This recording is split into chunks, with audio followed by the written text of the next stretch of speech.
ওকে, তো আজকে first lecture. তো অপারেটিং সিস্টেম, যেহেতু প্রথম ক্লাস, অপারেটিং সিস্টেম জিনিসটা কি, কেন দরকার, এসব নিয়ে। তো নর্মাল একটা মানুষকে যদি আমি জিজ্ঞেস করি অপারেটিং সিস্টেম কি, সে আমাকে কি বলবে? এই যে আমরা উইন্ডোজ চালাই, এই যে আমরা লিনাক্স এর বিভিন্ন সেগুলা চালাই, এগুলি হচ্ছে অপারেটিং সিস্টেম। আর আমরা যেহেতু কম্পিউটার সায়েন্টিস্ট বা কম্পিউটার ইঞ্জিনিয়ার, তো আমরা এটার একটা ফর্মাল ডেফিনেশন জানবো আমরা। তো ফর্মাল ডেফিনেশনটা হচ্ছে, একটু যদি আমরা চিন্তা করি তাইলে আমরা নিজেরাই অপারেটিং সিস্টেমের ফর্মাল ডেফিনেশনটা বের করতে পারবো। আসলে আমরা কম্পিউটার কেন লাগে আমাদের? প্রথম যখন মানে যাদের হচ্ছে সিএসসি তে এখানে পড়ার আগে কম্পিউটার ছিল বাসায়, তাদের কারো কারো হয়তো মনে হয়েছে যে আমি গেম খেলবো, কারো কারো হয়তো মনে হয়েছে আমি মুভি দেখবো, কারো কারো হয়তো মনে হয়েছে যে আমি ওই পেইন্টের মধ্যে পেইন্ট করব, খাতা কলমে আর পেইন্ট করতে ভাল লাগে না। কারো কারো হয়তো মনে হয়েছে যে আমি সামনে সিএসসি নিয়ে পড়তে চাই, আমি হচ্ছে প্রোগ্রামিং শিখবো। কারো কারো হয়তো মনে হয়েছে যে আমি ফেসবুক চালাবো, আমি বিভিন্ন সোশ্যাল মিডিয়া ইন্টারনেট ইউজ করব। তো তার মানে আমরা সবাই কি করতে চাই? কিছু সফটওয়্যার চালাইতে চাই। সবগুলো জিনিস কি, আমরা ইউজারের যে সফটওয়্যার গুলো আছে, অ্যাপ্লিকেশন সফটওয়্যার যেগুলিকে আমরা বলি, ইউজার যে সফটওয়্যার গুলো নিজের দরকারে ইউজ করে, সেগুলি হচ্ছে application user, sorry application software. তো অ্যাপ্লিকেশন সফটওয়্যার গুলা হইতে পারে সেটা কোনো হচ্ছে মুভি চালানোর জন্য যেগুলি আমরা চালাই, ওয়েব ব্রাউজার গুলা, এরপর এই যে পাওয়ার পয়েন্ট আমি হচ্ছে স্লাইড বানায় তোদেরকে পড়াইতেছি, বা মাইক্রোসফট ওয়ার্ড, বা হচ্ছে হলো গিয়ে আমরা কোডিং এর জন্য যদি আমরা হচ্ছে কোড ব্লকস ইউজ করি বা অন্য কিছু ইউজ করি। তো এই সবগুলো হচ্ছে ইউজার সফটওয়্যার। তো আমি এখন একটা কম্পিউটার কিনে নিয়ে আসছি বাসার মধ্যে, আমার হচ্ছে মনে যাচ্ছে আমি এই কাজগুলা করব, সফটওয়্যার দরকার এগুলি করার জন্য। আর আমি একটা কম্পিউটার কিনে নিয়ে আসছি, দ্যাট ইজ কি, আমি কম্পিউটারের সিপিইউ কিনছি, মনিটর কিনছি, কিবোর্ড কিনছি, পরে হচ্ছে হলো গিয়ে মাউস কিনছি, আদার পেরিফেরাল ডিভাইস যেগুলি দরকার আমার, স্পিকার থেকে শুরু করে হচ্ছে হলো গিয়ে আলাদা ওই সবকিছু কিনছি। এগুলি হচ্ছে আমার হার্ডওয়্যার। এখন এই হার্ডওয়্যারের মধ্যে আমাকে যে এই যে সফটওয়্যার গুলা চালাইতে হবে, ইনস্টল করতে হবে, এইটা তো আমি এমনি এমনি হাওয়ার উপরে পারবো না। আমাকে কম্পিউটারের সব কিছু দেওয়া আছে, আমি এটার মধ্যে একটা মানে তুড়ি বাজাইলাম, ম্যাজিক করলাম, আমার তো আর সফটওয়্যার ইনস্টল হয়ে যাবে না। আমাকে তো ওই এনভায়রনমেন্টটা তৈরি করে দিতে হবে, যে এনভায়রনমেন্টের মধ্যে আমি হচ্ছে এই যে ইউজার যে সফটওয়্যার গুলার কথা বললাম, এগুলি আমি চালাইতে পারবো। ওই এনভায়রনমেন্টটা তৈরি করার জন্যই ইন্টারমিডিয়েটারি, দ্যাট ইজ মধ্যবর্তী, এই যে হার্ডওয়্যার এবং এই অ্যাপ্লিকেশন সফটওয়্যারের মাঝামাঝি যেই আমার যে সেটা ওই সফটওয়্যারটা, সেটাকেই আমরা বলবো হচ্ছে অপারেটিং সিস্টেম। তাইলে একদম ইজি, আমার হার্ডওয়্যার এবং হচ্ছে অ্যাপ্লিকেশন সফটওয়্যারের ইন্টারমিডিয়েটারি যেই হচ্ছে সফটওয়্যারটা আমার লাগে, সেটা হচ্ছে আমার অপারেটিং সিস্টেম। এখানে সেই কথাগুলাই বলা আছে। তো এখানে দেখো, একটা কম্পিউটার সিস্টেমের যদি আমরা স্ট্রাকচার চিন্তা করি, এখানে কি কি কম্পোনেন্ট থাকে। অ্যাপ্লিকেশন সফটওয়্যার হচ্ছে এই যে আমরা যেই সফটওয়্যার গুলো ইউজ করি প্রতিনিয়ত, ইউজাররা, ইউজার হচ্ছে আমরা, এবং আমার হার্ডওয়্যার আছে এবং আমার অপারেটিং সিস্টেম আছে। এখন এখানে আমি বিক্ষিপ্তভাবে জিনিসগুলোকে রাখছি, মানে এতক্ষণ পর্যন্ত যে গল্পটা বললাম ওই গল্প অনুযায়ী আমরা যদি এটাকে সাজাই, তাইলে আমার কাছে হার্ডওয়্যার আছে, হার্ডওয়্যারের মধ্যে আমি প্রথমে অপারেটিং সিস্টেম ইনস্টল করব, এরপরে ওইটার মধ্যে আমার অ্যাপ্লিকেশন সফটওয়্যার গুলোকে ইনস্টল করব, এরপরে আমার ইউজার হচ্ছে সেগুলি ইউজ মানে সেই সফটওয়্যার গুলো ইউজ করতে পারবে। এই জিনিসগুলা অলরেডি বলে ফেলছি। এখানে একটু চিত্র আকারে দেখানো হয়েছে, দেখো এই যে হার্ডওয়্যার আর অ্যাপ্লিকেশন সফটওয়্যারের মধ্যবর্তী হচ্ছে আমার অপারেটিং সিস্টেম, আর বিভিন্ন ইউজার হচ্ছে আমার কম্পিউটারটা ইউজ করতেছে। কিছু ডেফিনেশনস আছে যেগুলি এই কোর্সটাতে বারবার করে আসবে, তো ওই ডেফিনেশন গুলাই আজকে হচ্ছে ইসে করব। প্রথম হচ্ছে কার্নেল। কার্নেল হচ্ছে আমি যখন কম্পিউটারটা রান করি, তখন একটা প্রসেস বা প্রোগ্রাম থাকে যেটা কিনা রান হওয়া শুরু করে, এবং যতক্ষণ আমার কম্পিউটারটা চালু থাকে ততক্ষণ ওইটা চলতে থাকে। ওইটা যদি চলা বন্ধ করে দেয় তাইলে আমার কম্পিউটার আর রান করতে পারবে না। সেটাই হচ্ছে আমার কার্নেল। তাইলে কার্নেল হচ্ছে একটা প্রোগ্রাম যেটা কিনা যতক্ষণ কম্পিউটার অন থাকে ততক্ষণ ওইটা চলতে থাকে। সিস্টেম প্রোগ্রাম হচ্ছে যেমন অপারেটিং সিস্টেমও একটা সিস্টেম প্রোগ্রাম। কিছু তো হচ্ছে আমাদের হচ্ছে অ্যাপ্লিকেশন প্রোগ্রাম বা ইউজার সফটওয়্যার যেগুলি ইউজাররা ইউজ করে। আর কম্পিউটারকে সুষ্ঠুভাবে চালানোর জন্য আমার যেই সফটওয়্যার গুলা দরকার, যেগুলি হয়তো ইউজার সরাসরি ইউজ করতেছে না, কিন্তু আলটিমেটলি কম্পিউটারটাকে মানে সুষ্ঠুভাবে পরিচালনা করার জন্য ওই সফটওয়্যারগুলো দরকার। সেগুলি হচ্ছে আমার সিস্টেম প্রোগ্রাম বা system software. Operating system itself is a system software. আরো যদি কিছু বলি, networking system, website server, data backup server, এগুলি সব হচ্ছে আমার সিস্টেম প্রোগ্রাম। এরপরে আসতেছি সিস্টেম কল। সিস্টেম প্রোগ্রামগুলোতে সাধারণত ইউজারের এখতিয়ার থাকে না। এগুলি কম্পিউটারের মধ্যে আমি যখন আমি অপারেটিং সিস্টেমটাকে ইনস্টল করলাম, যে প্রতিবার যখন আমি চালু করব কার্নেল চলতে থাকবে, এবং এই যে এই সফটওয়্যারগুলোর কথা বললাম এগুলি হচ্ছে আমাকে ম্যানেজ করা লাগে না। কিন্তু কখনো যদি আমার এগুলি ম্যানেজ করার দরকার পড়ে, বা আমার এই যে অ্যাপ্লিকেশন সফটওয়্যারগুলোর কোনো একটা হচ্ছে কি বলবো, অ্যাপ্লিকেশন যদি আমি ইউজ করতে চাই, তখন আমি একটা রিকোয়েস্ট রাখতে পারি যেটাকে বলে সিস্টেম কল, যে আমি এই সার্ভিসটা নিতে চাচ্ছি কার্নেলের থেকে। ও আমাকে পারমিশন দিতেও পারে, নাও দিতে পারে। যদি মনে করে এখন আমাকে এই পারমিশন দেওয়াটা সেফ, তাইলে আমাকে কার্নেল বা অপারেটিং সিস্টেম দিবে সেটা, আর যদি মনে করে সেফ না তাইলে দিবে না। কিন্তু এই যে পারমিশন চাওয়াটা, সেটা হচ্ছে সিস্টেম কল। এটাকে আমরা একটা ফাংশন হিসেবেও চিন্তা করতে পারি, যে ফাংশনের মাধ্যমে আমরা হচ্ছে কার্নেলকে কোন একটা সার্ভিস পাওয়ার জন্য রিকোয়েস্ট করতে পারি, যেটা ইউজুয়ালি হয়তো নর্মাল ইউজার হিসেবে আমার সেখানে অধিকার ছিল না, কিন্তু আমি এটা রিকোয়েস্ট করতে পারি। এরপর হচ্ছে শেল হচ্ছে অপারেটিং সিস্টেমের সার্ভিসগুলা ইউজার যে ইন্টারফেসের মাধ্যমে অ্যাক্সেস করতে পারে। কিছু থাকে কমন লাইন ইন্টারফেস, যেমন উইন্ডোজে সিএমডি দিয়ে আমরা যেটা করি, আর কিছু থাকে গ্রাফিক্যাল ইউজার ইন্টারফেস। প্রোগ্রাম কি আমরা জানি, প্রোগ্রাম হচ্ছে আ কালেকশন অফ ইনস্ট্রাকশন, যেটা আমরা এক্সিকিউট করলে হচ্ছে একটা প্রসেস রান হয়। আচ্ছা, এখন আমরা যখন একটা প্রোগ্রাম রান করি তখন কি হয়? আমরা কম্পাইলারে যখন আমরা এই যে প্রথমে যে একটা সি কোড লিখছিলাম জীবনের শুরুতে, হ্যালো ওয়ার্ল্ড দিয়ে জীবনের প্রথমবারের মতো কোডটা লিখলাম, এরপরে হচ্ছে আমরা কি করলাম, ওইটাকে কম্পাইল করলাম। কম্পাইল করার পরে যেটা হয়, যেটা হচ্ছে যে আমার একটা .exe ফাইল তৈরি হয়। এই .exe ফাইলটা হচ্ছে সিপিইউ বুঝে, কারণ এই .exe ফাইলের মধ্যে হচ্ছে হলো গিয়ে 0-1 দিয়ে ইনস্ট্রাকশন গুলা থাকে। আমি যেমন লিখলাম প্রিন্টএফ হ্যালো ওয়ার্ল্ড, এটা সিপিইউ সরাসরি বুঝে না, কারণ আমরা জানি সিপিইউ বা কম্পিউটার 0-1 বাদে কিছু বুঝে না। এই .exe ফাইলটাতে 0-1 দিয়ে ওকে ইনস্ট্রাকশন দেওয়া থাকে যে কি করতে হবে, এবং প্রতিটা সিপিইউর জন্য হচ্ছে গিয়ে এই ইনস্ট্রাকশন সেটটা আলাদা আলাদা থাকে। তো এই ইনস্ট্রাকশন গুলো এগুলি আসলে সিপিইউ ভিত্তিক হয়। আর সিপিইউর মধ্যে আরো থাকে কিছু রেজিস্টার হচ্ছে ছোট ছোট মেমোরি ইউনিট আমরা চিন্তা করতে পারি, যেখানে কিনা আমরা হচ্ছে ডেটা সেভ করে রাখতে পারবো। আরেকটা থাকে আমার প্রোগ্রাম কাউন্টার।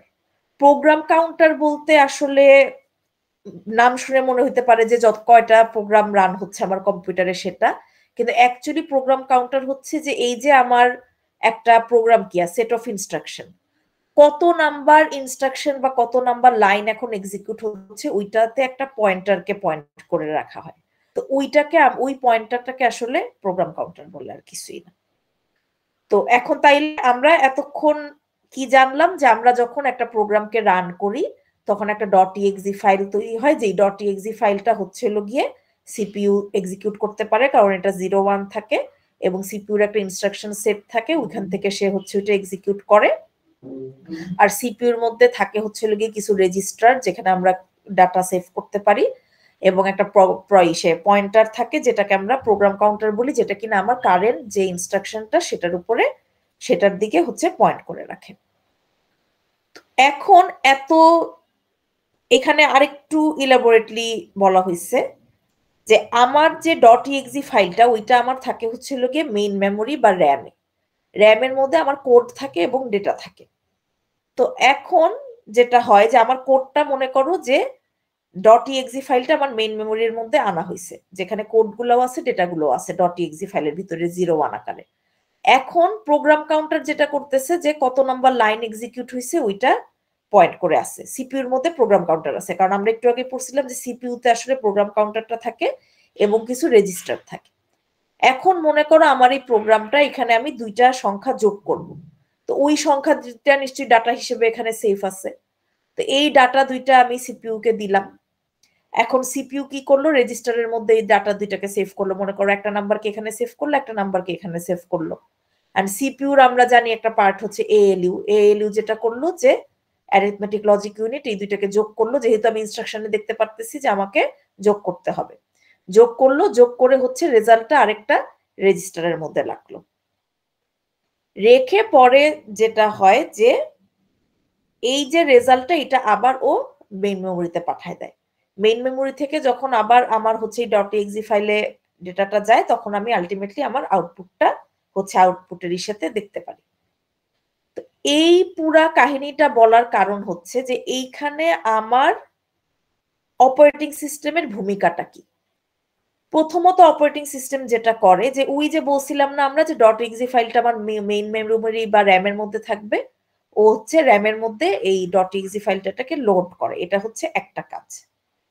এরপরে যেটা করে যে প্রোগ্রাম কাউন্টারটাকে ইনিশিয়ালাইজ করে, এই প্রোগ্রাম কাউন্টারটাকে হচ্ছে এই যে কোডের এখানে হচ্ছে ইনিশিয়ালাইজ করে, একদম শুরুতে প্রথম যে ইনস্ট্রাকশন ওইটাতে ইনিশিয়ালাইজ করে। এছাড়াও বিভিন্ন এক্সটার্নাল ডিভাইসে যদি আমার রিড রাইট করার দরকার পড়ে ওইটাও অপারেটিং সিস্টেম করে। এইটা হচ্ছে একটা কাজ, এখানেই শেষ না। আরো যেটা করে সেটা হচ্ছে যে প্রসেসের অ্যাবস্ট্রাকশনের কাজ করে। প্রসেসের অ্যাবস্ট্রাকশনের কাজ কিভাবে করে, যাদের সাথে যেই গ্রুপের সাথে অলরেডি আমার ল্যাব হয়ে গেছে ওদের সাথে ওদের আমি বলছিলাম ল্যাবে মনে করে দেখো যে অনেকগুলা প্রসেস কিন্তু একসাথে আমার সিপিইউর মধ্যে রান হয়। প্রতিটা প্রসেস মনে করে আমি একলাই মনে সিপিইউতে রান হচ্ছি, অন্য কোনো প্রসেস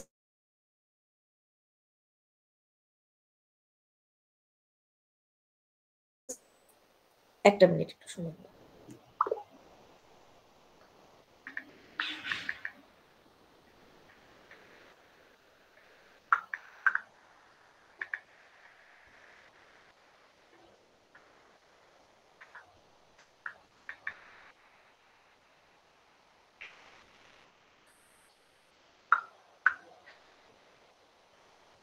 আচ্ছা, তো যেটা হয় যে সিপিইউর মধ্যে অনেকগুলা প্রসেস রান হয়। আমি ল্যাবে বলছিলাম মনে করে দেখো যে আমাদের এখন তো কোরাই 9 মেবি লেটেস্ট চলে, তার মানে কিন্তু এই না যে আমরা 9টা প্রসেস জাস্ট রান করতে পারবো, আমরা কিন্তু আদতে 9টার বেশি প্রসেস রান করতে পারি।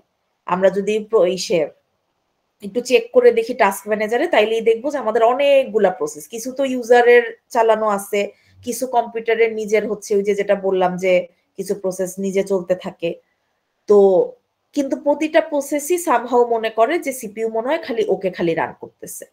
এইটা কিভাবে হয়, সিপিইউ যেটা করে যে সবগুলা প্রসেসকে অল্প অল্প করে করে টাইম শেয়ারিং এর মাধ্যমে টাইম দিতে থাকে। যেমন P1 কে 3 মিলি সেকেন্ড দিল, P2 কে 3 মিলি সেকেন্ড দিল, P2 কে 3 মিলি সেকেন্ড দিল, P3 কে 3 মিলি সেকেন্ড দিল, আবার P1 কে 3 মিলি সেকেন্ড দিল, P2 কে, এভাবে করে করে এত অল্প সময়ের মধ্যেই রোটেশনটা হইতে থাকে যে ইউজারের চোখেও সেটা ধরা পড়ে না এবং প্রসেস গুলোও বুঝে না যে আসলে মানে খালি ওকে যে একলা দিচ্ছে তা না, সিপিইউ আসলে একাধিক প্রসেসকে টাইম দিচ্ছে।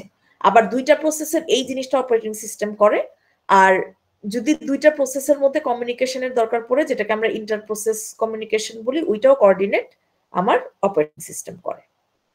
আরেকটা জিনিস যেটা অপারেটিং সিস্টেম করে সেটা হচ্ছে মেমোরি ম্যানেজমেন্ট করে।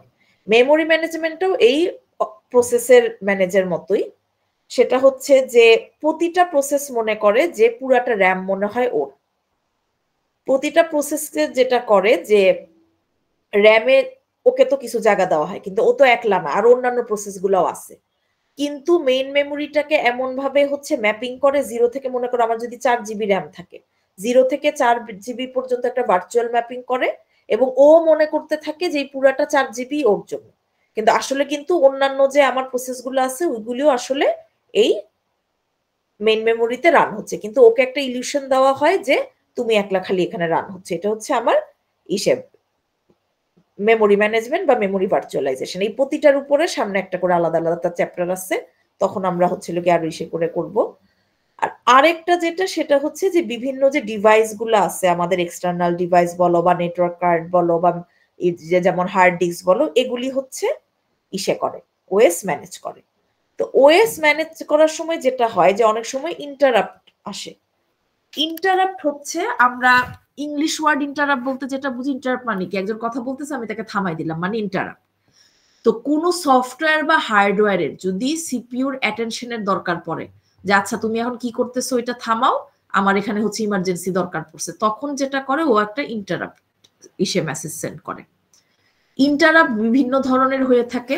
ইন্টারাপ্ট গুলাকে সাধারণত যেটা করা হয় 0, 1, 2, 3 এভাবে করে নাম্বারিং করা হয়।